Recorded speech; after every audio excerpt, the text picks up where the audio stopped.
ಶ್ರೀನಗರದಲ್ಲಿ 32 ಡ್ರೋನ್ ಅನ್ನ ಧ್ವಂಸಗೊಳಿಸಿದ ಭಾರತೀಯ ಸೇನೆ. ಕೊಟಾಲಿಯಲ್ಲಿ ಪಾಕ್ ಸೇನೆಗೆ ಭಾರತ ದಿಟ್ಟ ಉತ್ತರವನ್ನೇ ಕೊಟ್ಟಿದೆ.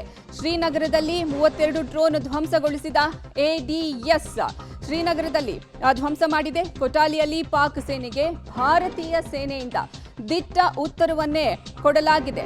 ಶ್ರೀನಗರದಲ್ಲಿ ಸದ್ಯ 32 ಪಾಕ್ ಡ್ರೋನ್ಗಳನ್ನ ಎಡಿಎಸ್ ಧ್ವಂಸಗೊಳಿಸಿದೆ. ಕೊಟಾಲಿಯಲ್ಲಿ ಪಾಕ್ ಸೇನೆಗೆ ಭಾರತ ಈ ಮೂಲಕ ದಿಟ್ಟ ಉತ್ತರವನ್ನ ಕೊಡ್ತಾ ಇದೆ. ರಾಜಸ್ಥಾನದ ಜೈಸಲ್ಮೇರ್ನಲ್ಲಿ ಪಾಕ್ ಡ್ರೋನ್ ಅನ್ನು ಸಹ ಧ್ವಂಸ ಮಾಡಲಾಗಿದೆ.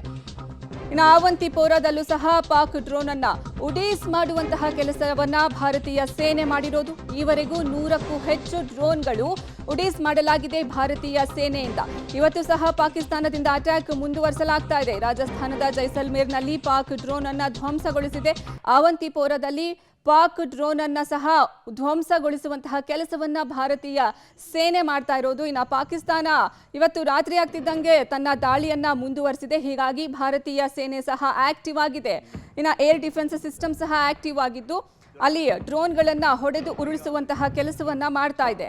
ಡ್ರೋನ್ ದಾಳಿಯನ್ನ ಹಿಮ್ಮೆಟ್ಟಿಸಿದ ಭಾರತದ ಏರ್ ಡಿಫೆನ್ಸ್ ಸಿಸ್ಟಮ್.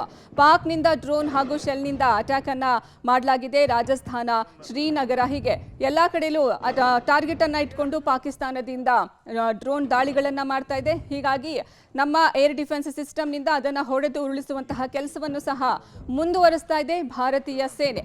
ಪಾಕಿಸ್ತಾನದ ಪ್ರತಿ ದಾಳಿಗೂ ಕೌಂಟರ್ ಅಟ್ಯಾಕ್ ಅನ್ನ ಕೊಡೋದಕ್ಕೆ ಮುಂದಾಗ್ತಾ ಇದೆ ಭಾರತೀಯ ಸೇನೆ. ಸದ್ಯ ಭಾರತದ 7 ಕಡೆಗಳಲ್ಲಿ ಪಾಕ್ ಡ್ರೋನ್ ದಾಳಿಯನ್ನ ಮಾಡಿದೆ. ಅದಕ್ಕೆ ಕೌಂಟರ್ ಅಟ್ಯಾಕ್ ಆಗಿ ಭಾರತೀಯ ಸೇನೆ ಸಹ ಅಷ್ಟು ಡ್ರೋನ್ಗಳನ್ನ ಹೊಡೆದು ಉರುಳಿಸುವಂತಹ ಕೆಲಸಕ್ಕೆ ಮುಂದಾಗ್ತಾ ಇದೆ. ಜಮ್ಮು, ಶ್ರೀನಗರ, ಉರಿ, ಸಾಂಬಾ ಹಾಗೂ ಕುಪ್ವಾರ ಇಲ್ಲೆಲ್ಲ ಕಡೆ ರಜೌರಿ ಇಲ್ಲೂ ಸಹ ಡ್ರೋನ್ ಅಟ್ಯಾಕ್ ಅನ್ನ ಪಾಕಿಸ್ತಾನ ಮಾಡಿತ್ತು. ಇನ್ನು ಆವಂತಿಪುರ, ರಾಜಸ್ಥಾನ ಇಲ್ಲಿಯೂ ಸಹ ಪಾಕಿಸ್ತಾನ ಡ್ರೋನ್ ಅಟ್ಯಾಕ್ ಅನ್ನ ಮಾಡಿತ್ತು. ಇದಕ್ಕೆ ಎಡಿಎಸ್ ತಕ್ಕ ಉತ್ತರವನ್ನೇ ಕೊಟ್ಟಿದೆ. ಭಾರತೀಯ ಸೇನೆಯಿಂದ ದಿಟ್ಟ ಉತ್ತರ ಪಾಕಿಸ್ತಾನಕ್ಕೆ ಸಿಗ್ತಾ ಹೋಗ್ತಾ ಇದೆ. ಭಾರತದ 7 ಕಡೆಗಳಲ್ಲಿ ಪಾಕಿಸ್ತಾನ ಡ್ರೋನ್ ಅಟ್ಯಾಕ್ ಅನ್ನ ಮುಂದುವರೆಸಿದೆ.